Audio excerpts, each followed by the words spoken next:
Hi friends, ஒருத்தவங்க வந்து typing கண்டிப்பாக பண்ணணுமா, எதுக்காக பண்ணுறாங்க அப்படின்னு சொல்லிட்டு ஒரு கமெண்ட் வந்து கேட்டிருக்காங்க.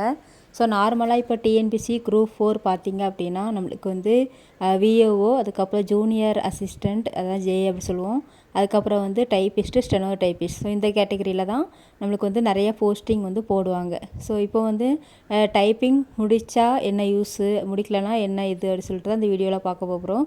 ஸோ எக்ஸாம்பிளுக்கு என்னையே எடுத்துக்கலாம். ஸோ நான் வந்து பார்த்தீங்க அப்படின்னா இந்த வாட்டி 1300 ப்ளஸ் ரேங்க் வந்து வாங்கியிருக்கேன்.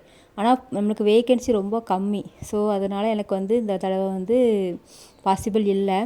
ஆனால் பார்த்தீங்க அப்படின்னா இப்போ நான் ஒரு வேளை டைப்பிஸ்ட் முடிச்சிருந்தேன், டைப்பிங் சர்டிஃபிகேட் கொடுத்துருந்தேன் அப்படின்னா கண்டிப்பாக எனக்கு வந்து வேலை கிடச்சிருக்கும்.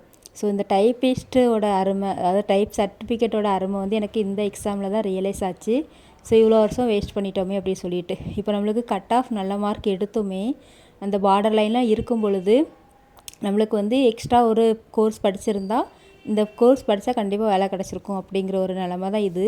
ஸோ இதே மாதிரி தான் அப்போ டைப்பிஸ்ட் அப்படின்னா, இப்போ நார்மலாக டைப்பிஸ்ட் படிக்கலை அப்படின்னா நீங்கள் எக்ஸாம் எழுதலாம், பாஸ் ஆகலாம். டாப் ரேங்குக்குள்ளே வந்துச்சுன்னா கண்டிப்பாக உங்களுக்கு ஜாப் வந்து கிடைக்கும்.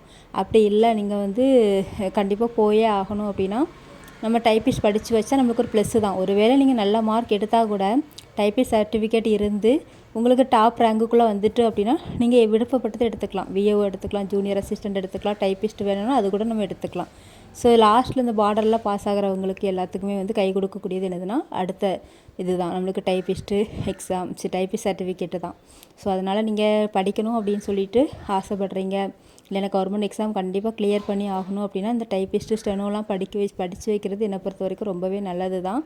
ஸோ உங்களுக்கு வந்து டைம் இன்னும் இருக்குது. இப்போ தான் ஃப்ரெஷர்ஸாக வந்து நிறையவே டிஎன்பிசி ஸ்டார்ட் பண்ணியிருப்பீங்க. ஸோ அவங்களாம் டிஎன்பிசி படிக்கும் போதே சரி கூடவே டைப்பிஸ்ட்டு ஸ்டெனோலாம் படித்து வச்சுக்கோங்க. ஏன்னா நம்ம வந்து எந்த எக்ஸாம் எப்படி கேட்குறாங்கன்னே தெரிய மாட்டேங்குது. ஸோ அதனால் நம்ம யாரையுமே வந்து டிபெண்ட் பண்ணி இருக்க வேண்டாம். அதேமாதிரி கட் ஆஃப் எவ்வளோ வரும்னு சொல்லிட்டு பயந்துகிட்டே இருக்க வேண்டாம். ஸோ இந்த மாதிரி தான் அடுத்தடுத்த எக்ஸாமுகள் எல்லாமே டஃப்பாக தான் இருக்கும். ஸோ ஒரு மார்க் 2 மார்க்கில் நம்மளுக்கு இல்லாமல் போகிறதுக்கு அந்த 1 மார்க் 2 மார்க் கம்மியாகிறதுனால டைப்பிஸ்ட்டுக்குள்ளேயாவது என்ன செஞ்சிடலாம், உள்ளே வந்து போயிடலாம். ஸோ அதனால் கண்டிப்பாக டைப்பிஸ்ட் வந்து படிக்கிறது ரொம்பவே நல்லது. அதனால தான் எல்லாருமே வந்து டைப்பிஸ்ட் வந்து படிக்கிறாங்க. இதில் ஏதாவது டவுட் இருக்குது, இல்லைனா டிஎன்பிசி ரிலேட்டடாக உங்களுக்கு ஏதாவது டவுட் இருந்துச்சு அப்படின்னா கமெண்ட் பண்ணுங்கள், நான் எக்ஸ்பிளைன் பண்ணுறேன்.